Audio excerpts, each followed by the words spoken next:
The service corridor smelled of fresh linens and cleaning supplies. Around me, actual staff members hurried past with garment bags and flower arrangements, none realizing that the woman in an understated navy dress signed their paychecks. A young employee noticed my hesitation near the kitchen entrance. "First time working a plaza wedding?" she asked kindly. "Something like that." I adjusted my simple pearl earrings, the same ones I wore while signing the acquisition papers for this hotel last month. "The Thompson wedding is brutal," she whispered. The bride's stepmother already made 2 servers cry during the rehearsal dinner. Ah yes, Patricia Thompson, formerly Patricia Warner, who'd swept in and married my ex-husband James barely 6 months after our divorce was finalized. The same woman who'd spent the past 5 years trying to erase any trace of me from my daughter Emma's life. The kitchen was organized chaos. In the center stood Patricia, resplendent in a designer dress that probably cost more than my first car. She was berating a flower arranger about the shade of roses in the centerpieces. "Is there a problem?" I asked mildly. Patricia spun around, her professionally highlighted hair swishing. "Who are you? Where's your uniform?" "Sarah Anderson, Emma's mother." Recognition flickered across her face, followed by a practiced sneer. "Oh yes. Emma mentioned you might come early too. Help." She looked me up and down. The staff entrance was clearly marked. "They were very helpful with directions," I said, enjoying her confusion at my lack of embarrassment, though I had hoped to see my daughter before the ceremony. "Emma's quite busy with important guests." Patricia's smile was razor sharp. "We wouldn't want to overwhelm her with additional complications." I thought of my daughter, who called me in tears last week about Patricia taking over the entire wedding planning. "I understand perfectly." The kitchen doors swung open as James walked in, still handsome in his tuxedo but softer around the middle than when we'd met in college. He stopped short at the sight of me. "Sarah, what are you doing back here?" "Just following the seating arrangement your wife designed," I said pleasantly. Very thoughtful of her to consider my position.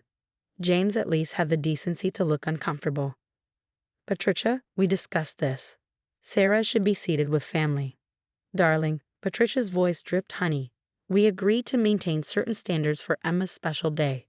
After all, we wouldn't want to make our guests uncomfortable." 15 years ago, her words would have cut deep. Now they barely registered. I learned that true power didn't need to announce itself. "Mom." Emma stood in the doorway, beautiful in her wedding dress. My heart clenched. She looked so much like I had at her age, before life had taught me its hardest lessons. "What are you doing in the kitchen?" She turned to her stepmother. "Patricia, why isn't my mother in the bridal suite?" "Just a small misunderstanding, darling," Patricia said smoothly. "Your mother arrived early, and you know how confusion can happen with the staff entrance." I watched my daughter's face cloud over. "This isn't what we discussed. Mom is supposed to be." "It's fine, sweetheart," I interrupted gently. "Your stepmother is right about maintaining standards." I checked my watch, a subtle Cartier that cost more than Patricia's entire wedding ensemble. "The guests will be arriving soon." "But Mom." Though finished getting ready, I squeezed her hand. "This is your day. Don't let anything spoil it." As Emma reluctantly left, Patricia's triumph was palpable. "Well, now that's settled. The staff dining room is through those doors. I'm sure you'll be quite comfortable there." I caught James watching me, perhaps remembering the young woman who'd once believed in his promises of forever. The woman who'd supported his career while raising their daughter and building something of her own in secret. "James," I said softly, "you might want to remind your wife about the importance of kindness. Sometimes the people we dismiss turn out to be more important than we imagine." He opened his mouth, but Patricia cut him off. "James, darling, the photographer needs you. Sarah, I'm sure you can find your way to your designated area." I watched them leave, Patricia's hand possessively on James's arm. Through the kitchen windows, I could see guests beginning to arrive. Manhattan's elite, all here to witness the joining of 2 prestigious families. If only they knew that the help they were so eager to hide owned not just this hotel, but the entire block of premium real estate it sat on. But patience had taught me that the sweetest victories come to those who wait. And as I heard Patricia complaining about the champagne service to an increasingly nervous catering manager, I knew my moment would come. After all, I hadn't spent the last 15 years building an empire just to be relegated to the kitchen at my own daughter's wedding. Patricia Thompson was about to learn a valuable lesson about underestimating the wrong woman, and I was going to enjoy every minute of it. The wedding ceremony was underway, and from my strategic position near the kitchen, I could observe everything while remaining conveniently invisible to the society crowd. Patricia had orchestrated what she clearly thought was the perfect slight, a mother of the bride, hidden away, unable to participate in her daughter's special day. Through the service doors, I watched Emma exchange vows with David, a genuinely kind young man who, ironically, had made his own fortune much like I had, starting from nothing. Patricia had initially opposed the match until discovering his family's recent wealth. The thought made me smile. More champagne, Mrs. Anderson. Claire, the kind server from earlier, appeared at my elbow. Over the past hour, the staff had gradually realized I wasn't quite what I seemed, especially after they noticed I knew intimate details about the hotel's operations. Thank you, Claire. How's the new break room renovation coming along? She blinked in surprise. You know about that. I know many things, I replied, taking a sip, including how Patricia threatened to have you fired for accidentally spilling water during the rehearsal dinner. Claire's face flushed. She demanded to speak to the owner. Yes, I imagine she did. I checked my phone, noting an email from my CEO assistant confirming that the Thompson family's recent loan application to our banking division had been flagged for review. Interesting timing, considering the extravagance of this wedding. The ceremony concluded, and guests began flowing into the grand ballroom. I watched Patricia work the room, playing the perfect society hostess while carefully steering influential guests away from any mention of the bride's biological mother. Mom. Emma appeared beside me, her face worried. You shouldn't be back here. Your seat should be at the family table. Actually, Patricia's voice cut in as she approached us. The seating arrangements are final. We wouldn't want to disturb the careful planning. I saw tears forming in my daughter's eyes, and something in me shifted. I planned to wait, to let this play out gradually, but seeing Emma's pain changed everything. Patricia, I said calmly, perhaps we should discuss this in private. There's nothing to discuss, she smiled tightly. The staff dining room is perfectly adequate. Mrs. Thompson, Claire interrupted, appearing with perfect timing. The owner would like a word about the payment situation. Patricia's smile faltered slightly. What payment situation? The bounced checks, Claire said innocently, from the last 3 events your family hosted here. The color drained from Patricia's perfectly made-up face. There must be some mistake. My husband handles all the payments. Yes, I said softly. James always did have trouble managing money. It's why I handled our finances during our marriage. Patricia's eyes narrowed. What would you know about? Mom, Emma cut in. What's going on? I straightened my simple pearl necklace. Patricia, would you like to explain to my daughter why you're so concerned about the owner discovering your family's financial difficulties, or shall I? I don't know what you're talking about, she hissed, but her hands were shaking slightly. The Thompson family has been maintaining appearances by borrowing heavily against James's declining investment portfolio, I said calmly. This wedding alone cost more than their liquid assets could cover. Isn't that right, Patricia? How dare you, she started, but I held up my hand. The Grande Plaza's owner takes financial responsibility very seriously, as do all the properties under Anderson Hospitality Group's umbrella. Understanding dawned on Patricia's face, followed quickly by horror. Anderson, hospitality, including this hotel, the country club where you host your charity events, and yes, the bank currently reviewing your family's loan applications. I smiled. I've been meaning to introduce myself properly. Sarah Anderson, CEO and majority shareholder. Emma's eyes widened. Mom, I'm sorry I kept this from you, sweetheart. I wanted to give you space to build a relationship with your stepmother without complications. I turned back to Patricia, who had gone deathly pale. Though I admit, watching you try to hide me in the kitchen of my own hotel was not part of the plan. The sound of breaking glass made us all turn. James stood there, a shattered champagne flute at his feet, staring at me like he was seeing a ghost.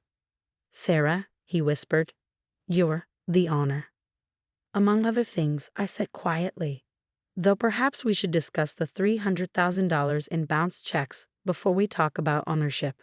Patricia swayed slightly. This is impossible. Actually, I replied, it's just good business. Now, shall we discuss how to handle this situation with dignity, or would you prefer to continue treating your daughter's mother like the help? The power dynamic had shifted so completely, I almost felt sorry for them. Almost. But as I watched tears of humiliation fill Patricia's eyes, I remembered every slight, every attempt to diminish my role in Emma's life, every condescending remark about my supposed status. The time for patience was over.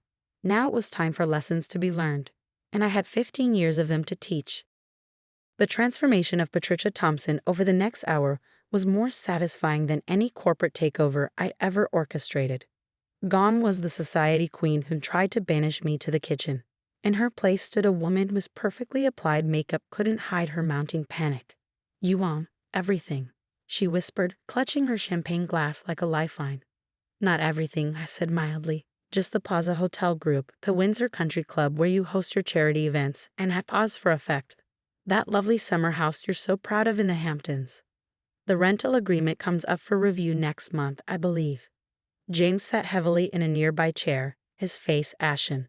"All these years, while I thought you were struggling, while you thought I was nothing," I finished for him.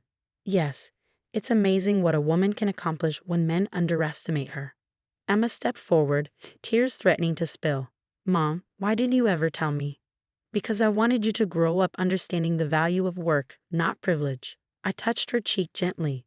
"Though I must admit, watching your stepmother redirect my wedding gift to the service entrance was not quite what I had in mind." Patricia's face went from pale to crimson. "That gift, the anonymous donation that paid for the entire wedding, was from me?" "Yes," I smiled. "Consider it my last lesson in humility." The wedding planner appeared at the door, nervous about the delay. I checked my watch. "Well, I believe we have a ceremony to attend. Unless," I raised an eyebrow at Patricia, "you'd still prefer I dine with the staff." "Sarah, please," James started, but I held up a hand. "Save it, James. This isn't about revenge. It's about respect." I turned to Patricia. "You have two choices. Either I announce my ownership of your favorite properties right now, very publicly, or you spend the next year proving you can change." "Change how?" Her voice was barely audible. "Start by apologizing to every staff member you've berated today. Then set up a foundation, with your money, not mine, to support service workers' education. Show me you learned something besides the fact that wealth doesn't equal worth." Emma surprised me by stepping forward. "I want to help with that foundation, Mom." I should have stood up to this behavior long ago. I studied my daughter's face, seeing the strong woman she'd become despite the privilege that could have spoiled her. "I'm proud of you, sweetheart." As the wedding resumed, with me in my rightful place in the front row, I watched Patricia awkwardly make amends to the staff she terrorized earlier. James kept shooting me wondering glances, perhaps finally seeing the woman he'd undervalued for so long. Later, during the reception, Emma found me on the terrace. "You know what's funny, Mom? All those times Patricia bragged about her connections and looked down on your small business consulting job. Sometimes the best power is the kind you don't flaunt," I said, hugging her. "Remember that, sweetheart. True class isn't about what you own. It's about how you treat people." As I watched my daughter dance with her new husband, I thought about the young woman I'd been, cleaning hotel rooms while studying business at night. The woman who'd turned heartbreak into motivation and rejection into empire. Patricia approached hesitantly. "I've been horrible, haven't I?" "Self-awareness is a good first step," I replied. "What matters is what you do next." She squared her shoulders. "I'd like to start that foundation, if you'll help me do it right." I smiled, remembering another society woman who'd once looked down on me. I'd bought her company too, but more importantly, I'd never become her. First lesson in humility starts tomorrow, Patricia. 7 a.m. in the hotel kitchen. Wear comfortable shoes. As the night wound down, I took one last look around the grand ballroom, my ballroom, and smiled. Sometimes the best revenge isn't showing people how powerful you are. It's teaching them why they were wrong to abuse that power in the first place. After all, true success isn't just about building an empire. It's about building a legacy of respect, one humbling lesson at a time.